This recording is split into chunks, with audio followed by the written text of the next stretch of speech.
Video में हमने ये किया था कि डबल इंटीग्रेशन हम लोग कार्टेशियन कोऑर्डिनेट्स में सॉल्व करते थे। अभी हम बात करते हैं double integration in polar coordinates, right. अब आपके पास अगर डबल इंटीग्रेशन कार्टेशियन कोऑर्डिनेट में था तो उसकी जनरल फॉर्म इस फॉर्मेट में गिवन होती थी, double integration over the region R function of x y into d x d y. अब आप इस इंटीग्रल को ट्रांसफॉर्म करेंगे पोलर कोऑर्डिनेट्स में, तो आप x को r cos थीटा, y को r sin थीटा सब्स्टिट्यूट करेंगे।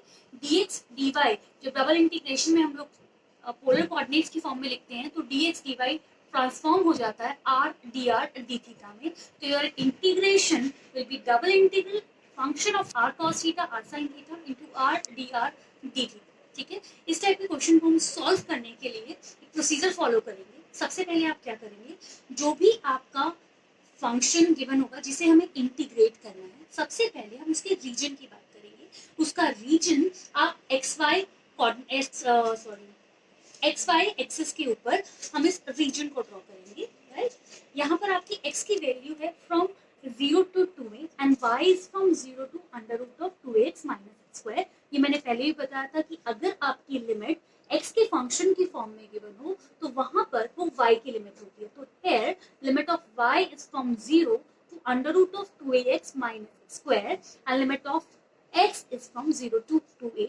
इस लिमिट की हेल्प से हम लोग रीजन फाइंड आउट करते हैं। अब रीजन हम कैसे चेक करेंगे, देखिए x 0 to 2 है, y is from 0 to y is equal to under root of 2ax minus x square, that is x square plus y square is equal to 2ax। This is the equation of circle. हमने इसे general form में transform किया तो ये आपके पास ऐसा circle है जिसका सेंटर a,0 पर लाई कर रहा है एंड रेडियस इज a। अगर मैं इसे पोलर में कन्वर्ट करती हूँ तो you'll get x square plus y square is r square and here we put x is equal to r cos theta, so you'll get r is equal to 2a cos theta। हमने इस equation of circle को polar में भी transform कर लिया क्योंकि आगे इसकी हमें जरूरत पड़ेगी। अब इन दोनों की हेल्प से x और y की लिमिट की हेल्प से हम यहाँ रीजन ड्रॉ करते हैं। आपके पास रीजन था y is equal to 0, that means x axis and y is equal to this circle. Circle का मतलब है जिसका सेंटर a,0 पर होगा, रेडियस a होगा, तो ये आपका सर्कल ड्रॉ हो गया। ठीक है, इस सर्कल में जो ये शेडोड रीजन नजर आ रहा है ये आपका रिक्वायर्ड रीजन है क्योंकि इस रीजन में आपके पास x की वैल्यू जो है वो 0 से 2a तक वेरी कर रही है और यहाँ पर y की वैल्यू जो है वो x एक्सिस से लेकर इस सर्कल पे लाई करेगी। तो this is the required region जहां पर आपको इस फंक्शन को इंटीग्रेट करना है। अब इस पूरे इंटीग्रल को हम पोलर में कन्वर्ट करते हैं।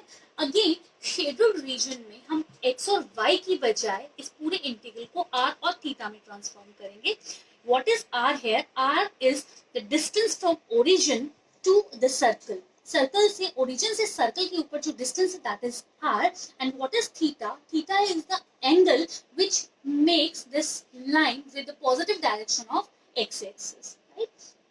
तो यहाँ पर जब हम इसे पोलर में कन्वर्ट करते हैं तो x square plus y square is your r square, dx dy will transform into r dr d theta and limit is from, अब यहाँ पर अगर मैं एक स्ट्रिप कंसीडर करूं, इस स्ट्रिप के केस में r की वैल्यू 0 से लेकर इस सर्कल तक जाती है, that is 2a cos theta तक मूव करती है। और अगर हम थीटा की बात करें तो इस एक्सिस पर आपकी थीटा की वैल्यू 0 होती है और इस एक्सिस पर आपकी थीटा की वैल्यू π/2 होती है। तो हेयर आपकी इंटीग्रल की जो लिमिट है r varies from 0 to 2a cos theta and theta varies from 0 to π/2। आप इंटीग्रेट करते हैं r क्यूब को, पहले with respect with r and then with respect with theta. अब हमने यहाँ इसे इंटीग्रेट किया तो r क्यूब का integration is r raised to power 4/4, limit is from 0 to 2a cos theta. आपने यहाँ लिमिट सब्स्टिट्यूट किया, upper limit minus lower limit, ये आपके पास फंक्शन मिला 2a raised to power 4/4 is constant, वो इंटीग्रेशन के बाहर आ जाएगा। Now you will integrate cos raised to power 4 theta d theta with limit 0 to π/2। अगर आपको याद हो तो हमने रिडक्शन फार्मूलास किए थे, रिडक्शन फार्मूला में इस टाइप के इंटीग्रल को जहाँ लिमिट 0 से π/2 होती है, cos raised to power n theta d theta का फार्मूला अगर आपको ध्यान दो तो this is the formula n-1 upon n into n-3 upon n-2 and so on, last में आपके पास π/2 आता है। तो वही वाला फार्मूला रिडक्शन फार्मूला में अप्लाई कर रहे हैं। So you will get 3/4 into 1/2 into π/2 depending upon यहाँ n की वैल्यू इवन रहती है या ऑड रहती है। अगर n की वैल्यू इवन होती है तो लास्ट में π/2 आता है, अगर n की वैल्यू ऑड होती है तो लास्ट में 3/2 आता है। ठीक है, इसे आप सॉल्व करेंगे, you will get 3/4 pi a raised to power 4। r is equal to 2 cos theta and r is equal to 4 cos theta। यहाँ पर जो आपको इंटीग्रल गिवन है वो भी फॉर्म में गिवन है और उसकी जो लिमिट्स गिवन है वो भी पोलर फॉर्म में गिवन है। तो यहाँ पर हम पहले फाइंड आउट करेंगे कि रीजन हमारे पास क्या है, क्योंकि यहाँ पर आर की लिमिट्स वो ऑलरेडी गिवन है। लास्ट एग्जांपल में हमने किया था कि r 2v cos theta के इक्वल है, this is the equation of such, this is the equation of curve, then this is a circle with center at a, 0 and radius a। इसी तरह अगर आपके पास r is equal to 2 cos theta given होगा तो यहाँ पर centre 1, 0 पर लाई करेगा, and r is equal to 4 cos theta तो सेंटर 2, 0 पर लाई करेगा, राइट। अब यहाँ पर ये पूरा का पूरा आपका जो गिवन फंक्शन था वो पोलर फॉर्म में ही था। अब हम बात करते हैं रीजन की। तो फर्स्ट सर्कल आपके पास ये होगा जिसका सेंटर 1, 0 पे होगा, एंड सेकंड सर्कल होगा जिसका सेंटर आपका 2, 0 पे होगा। और इन दोनों सर्कल्स का जो कॉमन रीजन है वो ये शेडेड रीजन है जो मैंने यहाँ पर ड्रॉ किया है। अब यहाँ पर अगेन हम एक स्ट्रिप कंसीडर करेंगे। इस स्ट्रिप में हम r और थीटा की वैल्यू चेक करेंगे कहाँ से कहाँ तक वेरी करता है। अगर हम बात करें r की तो r इस सर्कल से इस सर्कल तक लाई करता है, that is r 2 cos theta से 4 cos थीटा तक लाई करता है, सॉरी, एंड थीटा की वैल्यू जो आपकी है वो -π/2 से π/2 के बीच में लाई करेगी, क्योंकि अगर हम यहाँ शेडेड पोर्शन की बात करते हैं तो इसके लिए थीटा -π/2 से स्टार्ट होता है और π/2 तक वेरी करता है। इस इंटीग्रल, ये आपका इंटीग्रल जो था वहां पर हमने r की value 2 cos theta to 4 cos theta apply की और थीटा की वैल्यू हमने -π/2 टू π/2 यहाँ पर पुट की। इस फंक्शन को आप इंटीग्रेट करेंगे, लिमिट सब्स्टिट्यूट करेंगे r और थीटा की। इसका जो पूरा सोल्यूशन है वो आपको नोट्स में मिल जाएगा। नेक्स्ट एग्जांपल है आपका double integration r dr d theta over r square plus a square. Again यहाँ पर फंक्शन आपको पोलर फॉर्म में ही गिवन है। इस फंक्शन को आपको इंटीग्रेट करना है over a region over one loop of this limit state r square is equal to a square cos 2 theta. ये हमने लास्ट सेमेस्टर में इस टाइप के कर्व्स को स्टडी किया था, पोलर कर्व्स को। इसे हम पोलर कर्व को जब प्रेस करते थे तो इस तरह से एक लूप राइट हैंड साइड में बनती थी, एक लूप लेफ्ट हैंड साइड में बनती थी। तो हम किसी भी एक लूप पर इस फंक्शन को हमें इंटीग्रेट करना है। तो यहाँ पर हमने राइट हैंड साइड वाली लूप कंसीडर की है। इस लूप में यहाँ पर अगर आपको याद हो तो हम इसको जब पोलर को ड्रॉ करते थे इस कर्व को, तो यहाँ पर आपके दो टेंजेंट्स बनते थे, theta is equal to π/4 and theta is equal to -π/2। These are the two tangents, right. तो यहाँ पर ये पूरी की पूरी लूप जो है वो थीटा -π/4 से π/4 के बीच में लाई करेगी। तो ये शेडेड रीजन जो है, इस रीजन पर हमें इस फंक्शन को इंटीग्रेट करना है। अगेन हम यहाँ पर एक स्ट्रिप कंसीडर करते हैं। इस स्ट्रिप में ये देखेंगे r की वैल्यू कहाँ से कहाँ तक वेरी करती है और थीटा की वैल्यू कहाँ से कहाँ तक वेरी करती है। इस केस में r आपका 0 से लेकर इस लूप तक जा रहा है, तो r की value is from 0 to r is equal to a √ cos 2 theta तक लाई करेगा और थीटा की वैल्यू -π/4 से π/4 तक लाई करेगी। यहाँ हमने रीजन में यहाँ लिमिट फाइंड आउट की। अब आप इसे इंटीग्रेट करेंगे, जैसे आप सिंपल इंटीग्रेट करते हैं, पहले r के रिस्पेक्ट में इंटीग्रेट करेंगे, r की लिमिट सब्स्टिट्यूट करेंगे, फंक्शन आपको थीटा में मिल जाएगा, फिर थीटा के रिस्पेक्ट में इंटीग्रेट करेंगे, थीटा की लिमिट सब्स्टिट्यूट करेंगे and you will get the answer. Solution notes में अवेलेबल है। नेक्स्ट एग्जाम्पल की बात करते हैं, double integration √(x² + y² dy into dx, limit from 0 to √(a² - x² and 0 to a।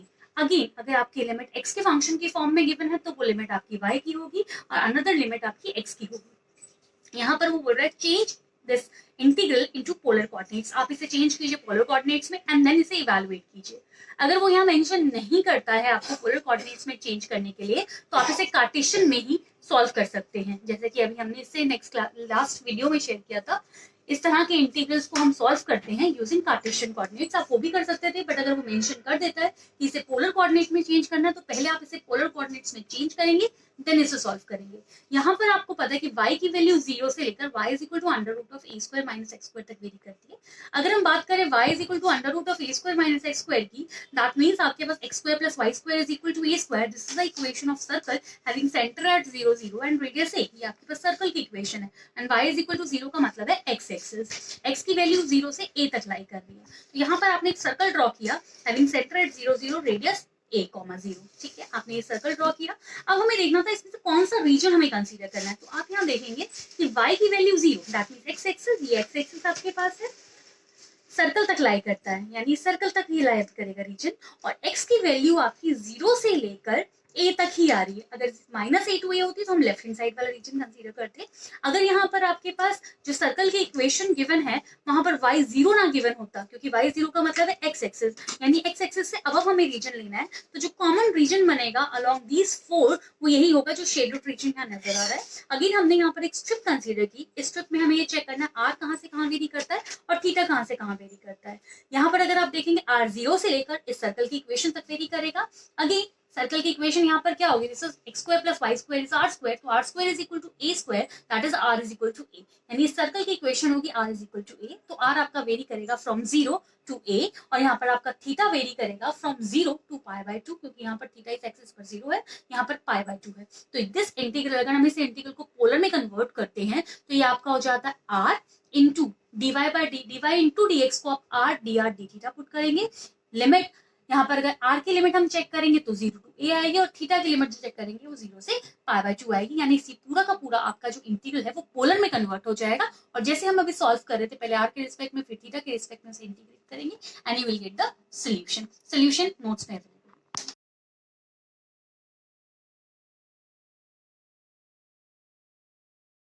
Next example है, यहाँ पर हमें एरिया फाइंड आउट करना है which lies between the circle that is r is equal to a sin theta and the cardioid r is equal to a 1 minus cos theta, यानी इन दोनों curves के रीजन पे हमें एरिया फाइंड आउट करना है।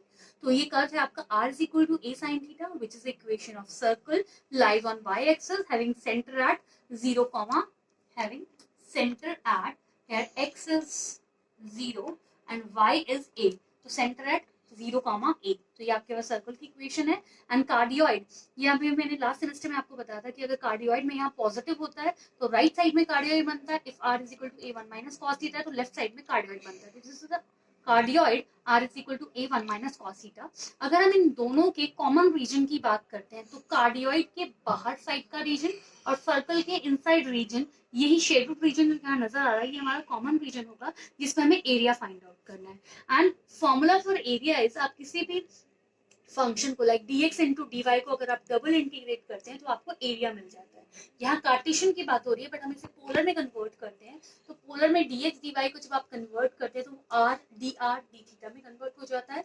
r की value अगर इस रीजन में हम लोग फाइंड आउट करें तो वो यहाँ पर कार्डियोइड से सर्कल तक लाई करेगी, दैट मीन्स r की value is from a1 minus cos theta to r is equal to a sin theta lie करेगा। और अगर हम थीटा की बात करें यहाँ पर थीटा 0 टू पाई बाय 2 के बीच में लाई करेगा। इस इंटीग्रल को अब आप इवैल्यूएट कर लीजिएगा, इसका सोल्यूशन भी आपको गिवन है नोट्स में, ठीक है। अब हम बात करते हैं ट्रिपल इंटीग्रेशन में। ट्रिपल इंटीग्रेशन में नया कुछ भी नहीं करना है, ट्रिपल इंटीग्रेशन में बस 3 वेरिएबल्स पे हम लोग डील करते हैं। यहाँ ट्रिपल इंटीग्रेशन है, फंक्शन है आपका x y z into d x d y d z, इस फॉर्मेट में गिवन है। यहाँ पर भी हमें ये देखना पड़ेगा कि x की लिमिट क्या है, y की लिमिट क्या है और z की लिमिट क्या है। अगर आपकी फंक्शनल लिमिट x y का फंक्शन है तो वो हमेशा z की लिमिट होगी, फिर अगर फंक्शन x के फॉर्म में है तो वो y की लिमिट होगी और लास्ट में ये z की लिमिट होगी। तो इस पर्टिकुलर एग्जाम्पल में आप इस फंक्शन को इस फॉर्मेट में नहीं लिखेंगे जो यहाँ गिवन है, यहाँ तो dx dy dz गिवन है, बट जो फर्स्ट इंटीग्रल आपका है वो लिमिट z की गिवन है, तो पहले z के रिस्पेक्ट में इंटीग्रेट करेंगे, फिर y की लिमिट है तो y के रिस्पेक्ट में इंटीग्रेट करेंगे और लास्ट में x के रिस्पेक्ट में इंटीग्रेट करेंगे। यानी इस फंक्शन को पहले आप z के रिस्पेक्ट में इंटीग्रेट करेंगे, z के रिस्पेक्ट में इंटीग्रेट करते वक्त x और y को कांस्टेंट ट्रीट करेंगे, इंटीग्रेट करके upper limit lower limit substitute करेंगे, जो फंक्शन मिलेगा उसे फिर y के रिस्पेक्ट में इंटीग्रेट करेंगे, अपर लिमिट और लोअर लिमिट सब्स्टिट्यूट करेंगे, जो फंक्शन मिलेगा लास्ट में उसे x के रिस्पेक्ट में इंटीग्रेट करेंगे and you will get the solution.